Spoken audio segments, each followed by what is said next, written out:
안녕하세요, 육아동지 여러분, 아이톡입니다. 우리 육아동지님들 중에서 돌 전 어린 아기 키우시는 분들 많죠. 이때 참 힘들어요. 잠도 잘 못 자고 애기 계속 안아줘야 돼서 팔도 너무 아프고 막 씻지도 못하고 그러잖아요. 그런데 아이가 돌진하고 말 좀 하고 그러면 육아가 좀 편해지냐?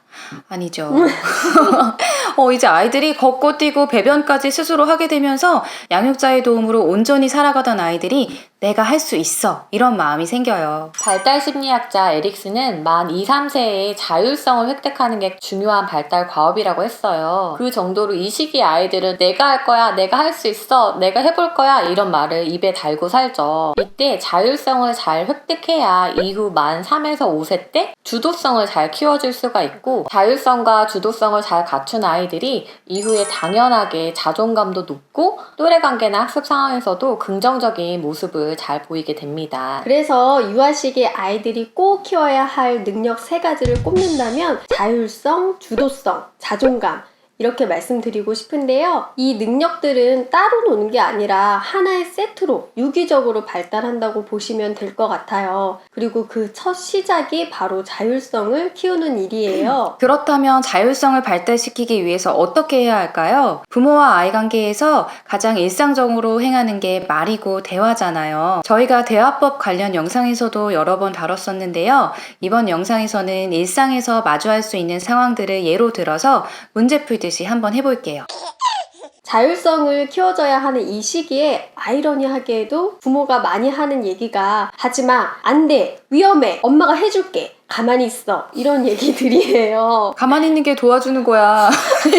이렇게 얘기도 하죠. 맞아요. 그 정도로 참 힘들어요. 그런데 이 시기 아이들은 무얼 하든 위험하고 불안해 보이고 어설프고 그렇잖아요. 그런데 그렇다고 해서 하지 말라고 하고 계속 제지하고 비난하고 이렇게 되면 아이들은 결국 자율성을 획득하지 못하고 위축되거나 아니면 공격적으로 변할 수도 있거든요. 그래서 무조건 비난하거나 제지하지 않고 아이가 내가 할 수 있어 하는 것을 할 수 있도록 안내해주는 겁니다. 그러면 지금부터 문제를 한번 내볼게요. 육아동지 여러분들도 듣고 어떻게 말해줘야 할지 한번 생각해보세요. 아이가 숟가락, 포크 잘 못하는데 내가 할 거야, 내가 먹을 거야 하면서 막 음식을 다 흘리고 있어요. 이럴 때 어떻게 말해주면 좋을까요?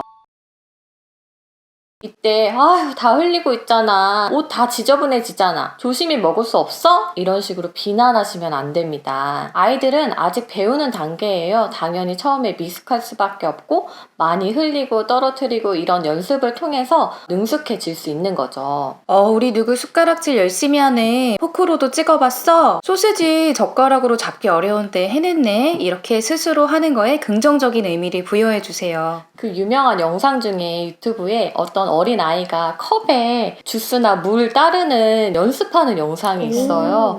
그때 아빠가 그냥 옆에서 계속 지켜봐주고 흘리면 닦아주고 이런 게 계속 쌓이거든요. 그래서 아이가 커가면서 점점 기술이 늘어서 마지막에 딱 성공하는 영상이 있어요. 그게 너무 귀엽고 마지막에 감동적이에요. 성공할 때. 뭉클하다. 사실 뭐든 스스로 하고자 하는 아이들은 큰 걱정 없는 것 같아요. 이제 부모가 인내심을 갖고 안내를 잘 해준다면. 그런데 저희 아이 같은 경우에는 유독 숟가락질 하는 거가 좀 불편해 했었는데 어느 날은 요거트를 먹다가 흘렸어요. 그런데 아이가 눈치를 보더니 엄마 흘렸어 이렇게 얘기를 하는 거예요. 그래서 흘렸어? 괜찮아. 이따 닦으면 되지. 이렇게 얘기를 했는데 흘리면 혼날 수도 있지. 이렇게 얘기를 하는 거예요. 그래서 저는 그 순간 뭐지? 얘가 흘렸다고 누가 혼났나? 혹시 나 없는 동안 아빠가 혼냈나? 아니, 순간적으로 별 생각이 다 났는데 뭐 일단은 따져 묻지는 않고 이제 누군가가 흘렸다고 혼내면 저는 지금 숟가락질 배우고 있는 중이라서 흘리는 게 당연해요. 이건 혼날 일이 아니에요. 이렇게 얘기를 해라 하니까 아이가 굉장히 힘을 얻은 듯이 그 말을 되뇌이면서 숟가락질을 힘차게 하더라고요. 두 번째 상황입니다. 첫째가 이제 막 6개월 된 둘째에게 우유를 먹인다고 젖병을 가져간 거예요. 그럼 이럴 때 어떻게 이야기를 해주면 좋을까요? 이게 첫째가 있는 집은 되게 많이 경험할 수 있는 상황일 것 같아요. 유지 너는 어땠어? 나는 모유수를 해서 대신 줄 수가 없었던 상황이라 사실 이런 상황은 없었어요. 근데 젖병 먹이는 경우에는 정말 많죠, 이런 경우. 사실 이런 경우 불안하죠. 잘못 주면은 아이가 목에 걸려가지고 막 헥헥거릴 수도 있고 우유가 줄줄 셀 수도 있고 그렇잖아요. 그래서 그 불안을 여과 없이 드러내는 말을 하실 수 있어요.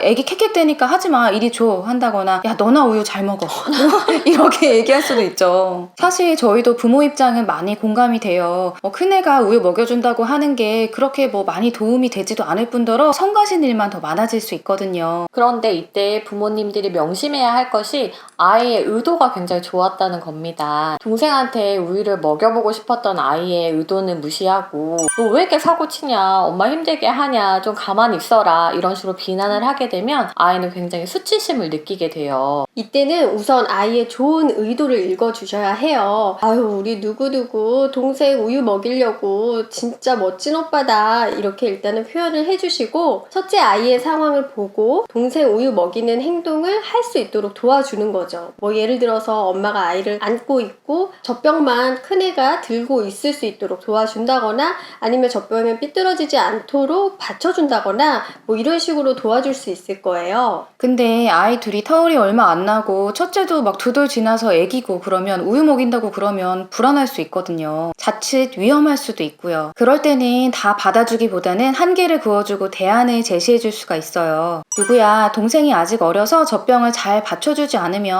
캑캑될 수 있어서 우유는 엄마가 먹일게. 대신에 우리 누구가 동생 기저귀 갈아야 되는데 저기 바구니에 가서 기저귀 좀 가져다 줄까? 그러면 오빠한테 고마워할 것 같아.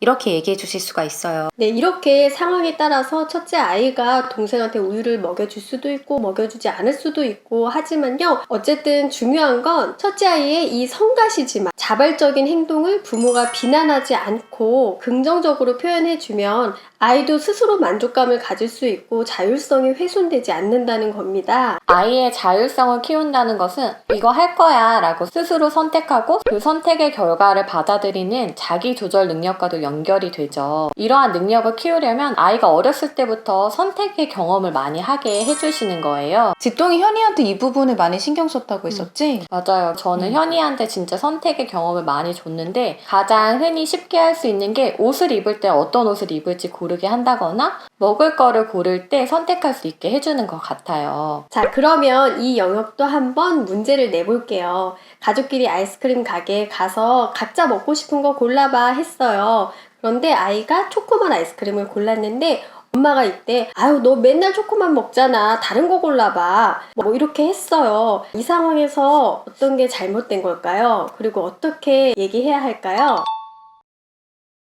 지금 엄마처럼 이야기하면 결국 아이 울고 불고 파국으로 치닫게 됩니다. 만약에 초코맛 아이스크림 먹는 것 자체가 정말 신경이 쓰인다면 아이스크림을 먹지 않는 상황을 만드시는 게 맞고요. 일단 아이스크림을 먹기로 했고 아이에게 고르도록 선택권을 줬다면 정말 커피 맛을 고른 게 아닌 이상 아이의 선택을 존중해 주셔야 해요. 아침에 아이가 나 밥 말고 다른 거 먹고 싶어 이렇게 얘기를 했는데 아빠가 아이 무슨 소리야, 아침엔 밥을 먹어야 든든하지, 이렇게 얘기를 했어요. 이럴 때 어떻게 얘기하면 좋을까요?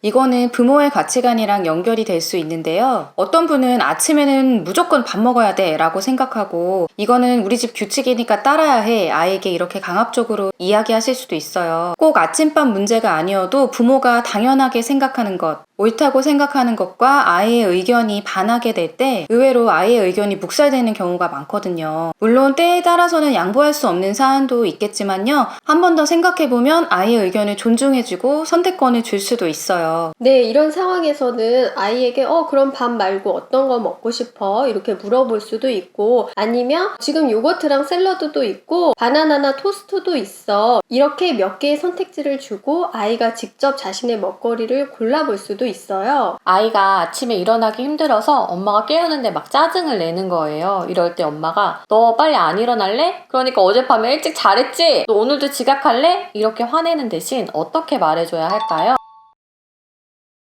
아침 시간이 하루 시간 중에 정말 중요한 시간이잖아요. 아침을 어떻게 보내는지에 따라서 그날 하루 컨디션이 좌우되기도 하고요. 이럴 때는 아이랑 대화를 통해서 이야기를 해볼 수 있어요. 누구야, 요즘 아침에 일어나기 힘들잖아. 근데 너무 늦게 일어나면 엄마도 회사 갈 준비하는데 늦고 누구도 유치원에 지각할 수 있어. 엄마가 어떻게 아침에 깨우면은 누구가 짜증내지 않고 기분 좋게 일어날 수 있을까? 이렇게 물어보시는 거예요. 이게 저희 집 일이기도 한데요. 저희 딸 같은 경우에는 제가 이렇게 물어보니까 엄마 갑자기 불을 켜지 마 이렇게 얘기를 하더라고요. 그리고 또 제가 마음이 조급하니까 손수건으로 세수시키면서 일으킨 적도 있거든요. 근데 아이가 엄마 손수건으로 세수도 시키지 마, 그거 싫어, 이렇게 얘기를 하더라고요. 그러더니 엄마 조용히 귓속말로 유진아 이렇게 얘기하면서 다리를 주물러줘, 이렇게 깨워달라고 얘기를 하더라고요. 만약에 아이가 어리다면 이런 선택지를 양육자가 먼저 제시를 하는 거죠. 엄마가 아침에 어떻게 깨우면 기분 좋게 일어날 수 있을까? 너가 좋아하는 노래를 틀어놓을까? 아니면 말없이 불을 켤까? 아니면 머리를 이렇게 쓰다듬어 줄까? 이런 식으로요. 이렇게 아이에게 선택을 하게 하면 좀 신기하게도 아이가 짜증을 좀 덜 내요. 왜냐하면 본인이 선택한 거잖아요. 그렇기 때문에 이대로 했을 때 아나무인격으로 막 짜증을 낼 수 없는 거죠.